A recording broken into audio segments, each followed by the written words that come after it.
Guys detail में समझते हैं कि ओवरसीज सिटीजनशिप ऑफ इंडिया जो है वो क्या होती है। तो सबसे पहली चीज तो इसकी डेफिनेशन, तो किसके द्वारा इसको डिफाइन किया गया है ओवरसीज सिटीजनशिप ऑफ इंडिया को? तो मिनिस्ट्री ऑफ होम अफेयर्स। तो याद रखना, मिनिस्ट्री ऑफ होम अफेयर ने डिफाइन किया है ओसीआई को कि एक ऐसा व्यक्ति जो, इसके 3 पॉइंट्स हैं, जो 26 जनवरी 1950 या उसके बाद इंडिया का सिटीजन हो, राइट। तो यानी कि कोई भी व्यक्ति जो 26 जनवरी 1950 या उसके बाद इंडिया का सिटीजन हो, वो ओसीआई की कैटेगरी में आ सकता है, ओवरसीज सिटीजन ऑफ इंडिया की कैटेगरी में आ सकता है। वो व्यक्ति जो कि इंडिया का सिटीजन बनने के लिए एलिजिबल हो 26 जनवरी 1950 वाले दिन, तो वो व्यक्ति ओसीआई की कैटेगरीज में आ सकते हैं। और तो वो व्यक्ति जो कि चाइल्ड है, यानी कि बच्चा या बच्ची हैं, या ग्रैंड चाइल्ड हैं, पोता या पोती हैं, ऐसे व्यक्ति के जिसके पास इंडियन सिटीजनशिप की एलिजिबिलिटी हो, राइट, दूसरी एलिजिबिलिटी हो। तो ये वाली चीज यहां पर ओसीआई के अंदर हमें देखने को मिली है। तो ये डेफिनेशन है। तो ओसीआई, हालांकि आपको नाम से समझ में आ जाना चाहिए, ओवरसीज सिटीजनशिप ऑफ इंडिया, यानी कि एक ऐसे लोग हैं जो कि दूसरी फॉरेन लैंड में रह रहे हैं, बट उनको अगर ओसीआई मिल जाती है तो उनको उसके कुछ बेनिफिट्स जो है वो मिल जाते हैं, राइट। वो हालांकि उनके पास इंडिया की सिटीजनशिप नहीं है, राइट, बट उनके पास ओसीआई का अगर कार्ड है तो वो इंडिया के अंदर कुछ चीजों का बेनिफिट जो है वो उनको मिल सकता है, राइट। तो ये वाली चीज यहां पर बताई गई है। जैसे कि पहला पॉइंट फिर से मैं आपको बताता हूं, जैसे कि कोई भी व्यक्ति जो इंडिया का सिटीजन है 26 जनवरी 1950 या उसके बाद, बट वो फिर बाहर चला गया। अब आपको एक चीज क्लियरली पता होगी कि हमारी कंट्री के अंदर ऐसी, हम लोग को ऐसा एक प्रोविजन देखने को मिलता है कि अगर आप किसी दूसरी कंट्री की अगर सिटीजनशिप ले लेंगे तो ऑटोमेटिकली इंडिया की सिटीजनशिप जो है वो आपसे हट जाएगी, यानी कि you will be no longer a citizen of India, right. तो जैसे ही आप दूसरी कंट्री की सिटीजनशिप लेते हो, इंडिया की सिटीजनशिप आपसे छूट जाएगी। तो ऐसा कोई व्यक्ति हो जो 26 जनवरी 1950 या उसके बाद इंडिया का सिटीजन हो, राइट, बट बाद में जाकर उसने किसी फॉरेन कंट्री की सिटीजनशिप ले ली, तो ऐसे व्यक्ति का भी ओसीआई मिल जाएगा, राइट।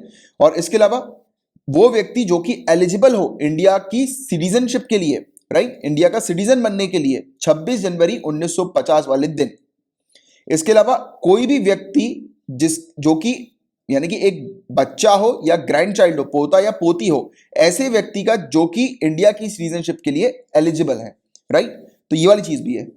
और according to section 7A of OCI card rules, an applicant is not eligible for OCI card if he, his parents और grandparents have ever been a citizen of Pakistan और बांग्लादेश। तो अगर किसी भी व्यक्ति के पेरेंट्स या फिर ग्रैंड पेरेंट्स अगर पाकिस्तान या बांग्लादेश के सिटीजन हैं, राइट, तो उस व्यक्ति को ओसीआई कार्ड नहीं मिलेगा। ऐसा OCI card rules 7A section 7A के तहत बताया हुआ है। क्लियर है आपको यहां तक बातें? And the category was introduced by government in 2005। तो ये कैटेगरी सरकार के द्वारा 2005 में जो है वो इंट्रोड्यूस की गई थी। Government of India via citizenship amendment act 2015 merged person of Indian origin category with OCI category इन 2015। तो 2015 में पर्सन ऑफ इंडियन ओरिजिन की जो कैटेगरी थी वो हटा दी गई और उसको मर्ज कर दिया गया एक तरह से ओसीआई कैटेगरी के साथ, ठीक है। तो ये वाली चीज है। अब ओसीआई का कार्ड अगर एक व्यक्ति को मिल गया तो उसको क्या क्या बेनिफिट मिलेंगे? तो OCI card holders can enter India multiple times, get a multipurpose life long visa to visit India. तो इंडिया में सामने वाला व्यक्ति जो है वो कभी भी आ जाता है, उसके लिए वीजा हमेशा इंडिया का ओपन होता है। And are exempt from registering with foreigners regional registration office. तो उसको बार बार फॉरेनर्स रीजनल रजिस्ट्रेशन ऑफिस में जाकर रजिस्ट्रेशन नहीं कराना है, वो एग्जेम्प्ट हो जाएगा ऐसा व्यक्ति जिसके पास ओसीआई कार्ड है, राइट। ये वाली चीज है। इसके अलावा if an individual is registered as an OCI for a period of 5 years, अगर कोई भी व्यक्ति ओसीआई के लिए रजिस्टर्ड है 5 साल के पीरियड के लिए, ही और she is eligible to apply for Indian citizenship. Most important point, OCI card holders जो होते हैं, अगर वो उनके पास 5 सालों के लिए ओसीआई कार्ड है, राइट, यानी कि 5 ईयर्स हो गए हैं उनका ओसीआई कार्ड बने, तो फिर वो इंडियन सिटीजनशिप के लिए अप्लाई करने के लिए एलिजिबल हो जाते हैं। तो इंडियन सिटीजनशिप की एलिजिबिलिटी कंडीशन के अंदर ये वाली कंडीशन भी आती है। At all Indian international airports OCI card holders are provided with special immigration counters. तो इनको एक स्पेशल इमिग्रेशन काउंटर्स मिलता है, मतलब कि लंबी लाइन नहीं लगती है इनकी, फटाफट जाते हैं ये इमिग्रेशन काउंटर पे और ये एंटर कर जाते हैं इंडिया में, राइट। तो इनको ज्यादा देर वेट नहीं करना होता इंडिया के इंटरनेशनल एयरपोर्ट्स में, राइट। और OCI card holders can open special bank account in India, और इंडिया के अंदर OCI card holders bank account भी खुलवा सकते हैं by the non farm property, यानी कि रेसिडेंशियल प्रॉपर्टी या कमर्शियल प्रॉपर्टी ये खरीद सकते हैं, वो नॉन फार्म होनी चाहिए बस। एंड एक्सरसाइज ओनरशिप राइट्स, तो ओनरशिप राइट्स उनको मिल जाती है, यानी कि वो प्रॉपर्टी यहां पर परचेज कर सकते हैं। Can also apply for a permanent account number card, तो पैन कार्ड के लिए भी ये अप्लाई कर सकते हैं। अब कुछ रोक लगती है इनके ऊपर, यानी कुछ लिमिटेशंस है। तो OCI card holders do not gate voting rights, तो ये वोट नहीं डाल सकते। Cannot hold a government job, इनको गवर्नमेंट जॉब नहीं मिलेगी। एंड कैनॉट परचेज एग्रीकल्चरल और फार्म लैंड, यानी कि खेती किसानी करने वाली जमीन जो है वो इनको नहीं मिलेगी। They cannot travel to restricted areas without government permission, बिना सरकार की परमिशन के ये रिस्ट्रिक्टेड एरियाज में ट्रैवल नहीं कर सकते। अब कॉन्स्टिट्यूशनल प्रोविजंस की बात करें तो constitution deals with citizenship from article 5 to 11 under part 2, तो हमारे कॉन्स्टिट्यूशन के पार्ट 2 में आर्टिकल 5 से 11 में सिटीजनशिप के बारे में मेंशन है। However it contains neither any permanent nor any elaborate provision in this regard, तो इस रिगार्ड में ओसीआई के रिगार्ड में बताया जा रहा है कि परमानेंट जो है वो उनको ओसीआई की फैसिलिटी मिलेगी, इसके बारे में कॉन्स्टिट्यूशन में कहीं पर भी नहीं लिखा। मतलब कि सरकार चाहे तो ओसीआई की फैसिलिटी बंद कर सकती है, इसका मतलब ये हुआ।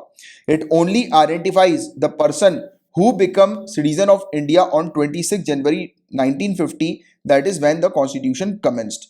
तो सीरीज जो ये वाली चीज हमें देखने को मिलती है ना कि जो भी व्यक्ति इंडिया का जो सिटीजन है, राइट, जो 26 जनवरी 1950 में इंडिया का सिटीजन बना हो, तो सिर्फ उसी को ही जो है वो कॉन्स्टिट्यूशन के तहत सिटीजन जो है वो माना जाता है, परमानेंट सिटीजन, राइट।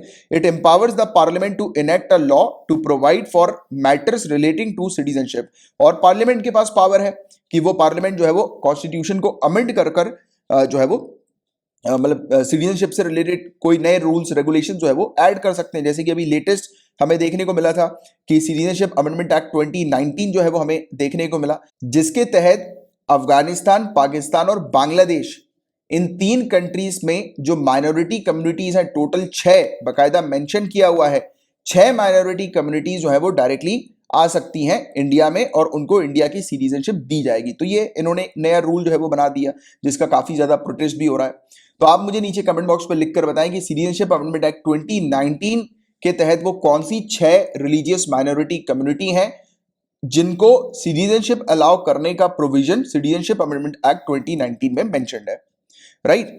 अब देखिए पर्सन ऑफ इंडियन ओरिजिन भी आप जान लो, बट इससे पहले मैं आपको बता दूं कि 2015 में पर्सन ऑफ इंडियन ओरिजिन को, अभी थोड़ी देर पहले हमने चर्चा करी, ओसीआई के साथ जो है वो इसको मिक्स कर दिया, मर्ज कर दिया है। अब पर्सन ऑफ इंडियन ओरिजिन नाम की कोई चीज नहीं है, but person of Indian origin भी बिल्कुल ओसीआई की तरह ही है। मतलब कि पर्सन ऑफ इंडियन ओरिजिन का कार्ड भी उन लोग व्यक्तियों को मिलता है जो व्यक्ति फॉरेन सिटीजन है, यानी कि जिस व्यक्ति के पास फॉरेन सिटीजनशिप है। जैसे कि ओसीआई का कार्ड उनको मिलता है जिनके पास जो फॉरेन सिटीजन है, बट वो उनका रिलेशन कभी ना कभी किसी ना किसी समय इंडिया के साथ रहा हो, तो वैसे ये पीआईओ की कैटेगरी में भी हमें देखने को मिलते हैं।